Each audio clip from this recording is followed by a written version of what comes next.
खुलुमबाय आं सिबिरानि ब्रह्म गोजोन फुंबिलिनि बयनिसिमबो गाहाम हामलायनायखौ जासिहरनाय थाबाय आसा खालामो नोंथांमोना गासिबो मोजाङैनो दङ नोंथांमोननि थाखाय आं गोदान मोनसे भिडिअ लानानै फैबावबाय अन्नानै भिडिअखौ जोबजासिम नायलांदो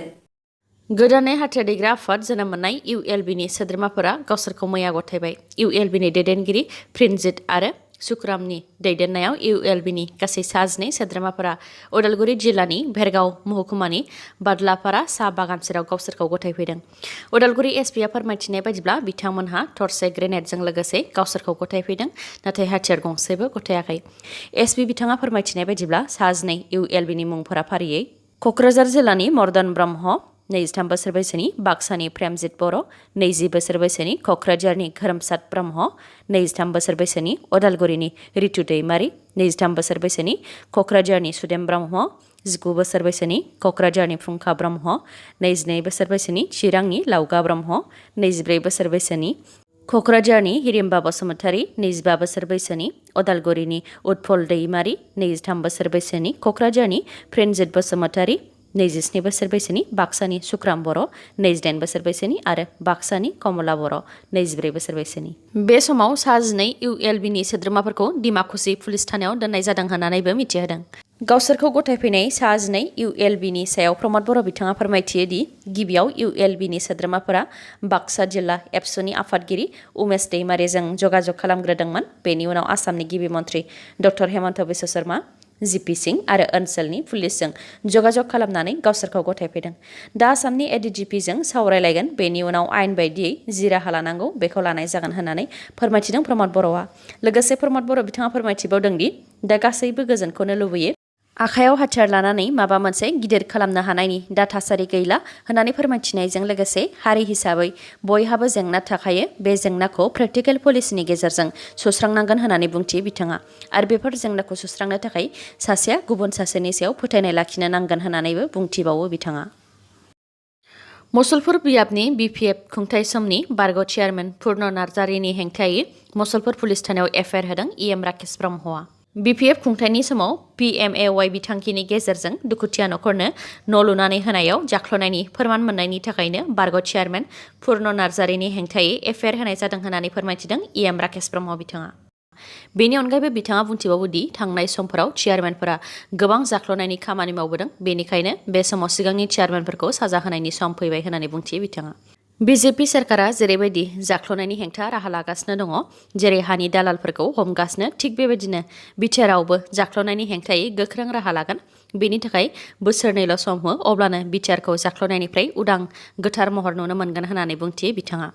मुसलपुरनि रायजो राजाफोरखौ जाख्ल'नायनि हेंथा खामानि मावगोन होननानै जेरैबायदि खोथा होदोंमोन थिग बेबायदिनो जाख्ल'नायनि हेंथा खौरां मोननानै बारग' चेयारमेन पुर्ण नार्जारिनि हेंथा FIR होनाया जादों आरो मुसलपुर OCआ साननैनि गेजेरावनो नायबिजिरनानै बेनि हेंथा राहा लागोन होननानै फोरमायथियो बिथाङा आरो बेनि सिगांबो ब्लक लेभेलनि सानै VGDCनि चेयारमेनखौबो सासपेन्ड खालामहोदों होननानैबो फोरमायथिबावो EM राकेश ब्रह्मआ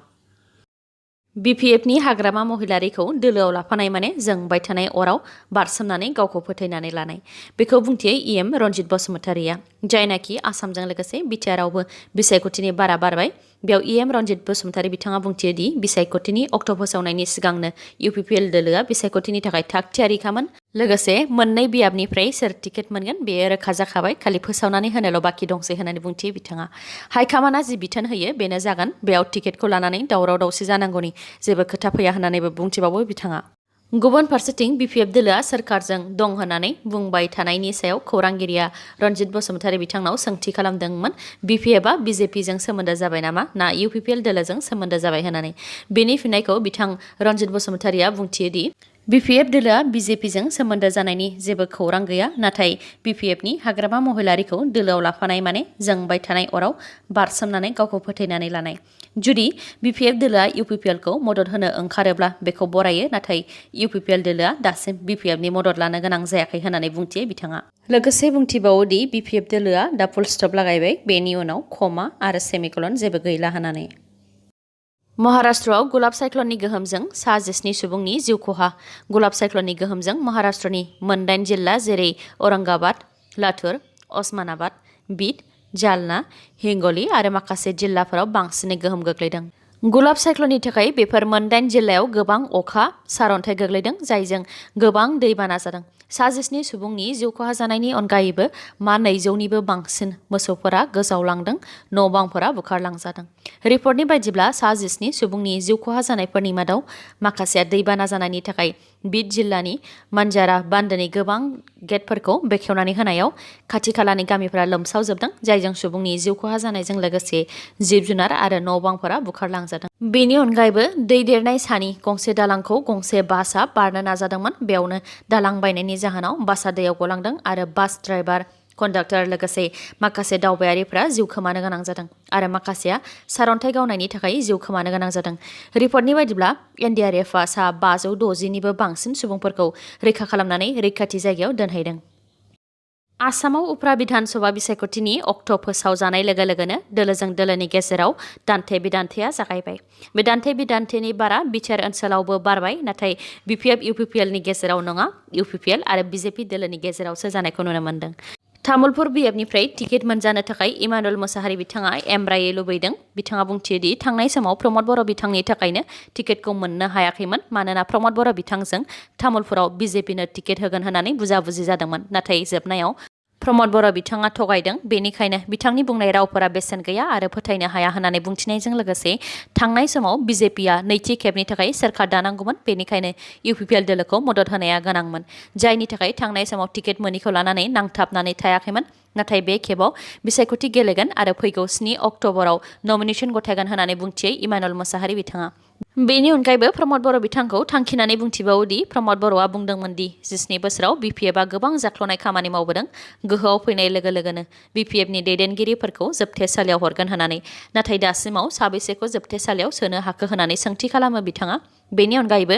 गोहोआव फैयोब्ला खामानि मावालासे रां दिहुनग्रा कन्ट्रेक्टरफोरखौबो साजा होगोन होननानैबो खोथा होदोंमोन। नाथाय हाग्रामा महिलारिनि 1 नं थिखादार आरो बिपिएफनि समाव गोबां जाख्ल'ग्रा होननानै मनरन्जन ब्रह्मखौ बुंनायनि उनावबो दोलोनि मुङाव बिथांनिफ्राय 50 कौटि रां लादों आरो बिथांनो सोनाब क'क्राझारनिफ्राय टिकेट होनानै बिसायख'थि गेलेहोदोंमोन। बेनिखायनो प्रमद बर' बिथांनि रावा फोथायजाया आरो बिथांनो 10आव 2ल' नाम्बार होनाय जायो होननानैबो बुंथिबावो बिथाङा। बेफोर गासैनिबो सायाव सावरायलायनो थाखाय तामुलपुराव इमानुएल मुसाहारि आरो प्रमद बर' बिथांनि गेजेराव लाइभ टेलिकास्ट खालाम। बेयाव रायजोफोरा सोरनो भट होनांगौ बेखौ सायख'गोन होननानैबो बुंथिबावो बिथां इमानुएल मुसाहारिया।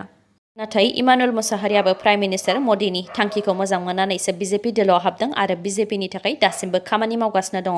बे समाव बिजेपिनि सासेबो मावथिफोरानो इउपिपिएल दोलोनो भट होनाय नङा होननानैबो बुंथिबावो बिथाङा। बेनि अनगायैबो बिथाङा बुंथिबावो दि बिजेपिनि दैदेनगिरिफ्रा गुबुन गुबुन राव बुङो। बिजेपि दोलोनि आफादगिरि भबेश कलिता बिथाङा बुंथियो दि प्रमद बर' बिथाङा 9 दाननि उन्दै गथ', बेनिखायनो बिथांखौ मदद होनो नांगौ होननानै। गुबुन फारसेथिं प्रमद बर' बिथाङा इमानुएल मुसाहारिखौ थांखिनानै बुंथियो दि बेबायदि दैदेनगिरिया राजखान्थियाव थाङो आरो फैयो। जायफोर दैदेनगिरिफ्रा दोलोनि आब्रुथिखौ लाखियो बिथांमोनहासो राजखान्थियाव केरियारखौ बानायलांनो हायो। बांद्राय मन्थ्रि एमएलए जानो लुबैयोब्ला दोलोनिफ्राय माब्लाबा समाव बाहेरा जानो गोनांबो जायो होननानै बुंथियो बिथाङा। लोगोसे बिथां प्रमद बर'आ बुंथिबावो दि एमएलए मन्थ्रि जानो एफाग्राब लुबैनायनिख्रुइ बांसिन रायजो राजानि खामानिनि सायावसो गोसो होनांगौ होननानैबो बुंथियो बिथाङा। गोसोम जादु 4 सुबुंखौ बोरलि होनो नाजानायनि दायाव हमजाबाय आसामनि नाहरखटियानि सास'नीनि बिमा आरो फिसाज्ला सानैया। रिपर्टनि बायदिब्ला 2 गोसोम जादु खालामग्रा दुथांफोरा 3 उन्दै गथ'साफोर आरो सासे आइजोखौ फुजानि मुङाव बोरलि होनो नाजादोंमोन। गथ'साफोर आरो आइजो गोमानानै थानायखौ नखरनि मानसिफ्रा पुलिसनो खौरां होनानै दोनखादोंमोन। पुलिसआ बेनि सायाव संदाननाय हाबाखौबो मावगासिनो दंमोन। बे समावनो नाहरखटियानि सास'नीनि रायजो राजाफोरा बिमा आरो फिसाज्ला सानैया फुजानि मुङाव 3 हिन्जावसा गथ'सा आरो सासे आइजोखौ बोरलि होनो लानाय खौरांखौ मोननानै पुलिसनो खौरां हरदोंमोन। उनाव पुलिस आरो ओनसोलनि रायजो राजाफ्रा फैनानै 3 उन्दै हिन्जावसा गथ' आरो सासे आइजोखौ आथिं आखाइ खाख्रबनाय हालोदनिफ्राय रैखा खालामनो हादों। फोरमायथिनाय बायदिब्ला रैखा खालामनाय समाव 4बो हुस गैयै एबा थाल गैयै हालोदावसो दंमोन। रायजो राजाफ्रा फोरमायथिनाय बायदिब्ला दुथां बिमा फिसा सानैया गोलाव समनिफ्रायनो गामिखौनो थोनथोर मोन्थोरजों बायदि बायदि खालामबोबाय थादोंमोन। दिनैनि भिडिअआ एसेनोसै, गाबोन फिन लोगो मोनफिनबावगोन। नोंथाङा जुदि आंनि भिडिअखौ मोजां मोनदोंबा लाइक, कमेन्ट आरो शेयार खालामनो दाबाव। गोजोन्थों।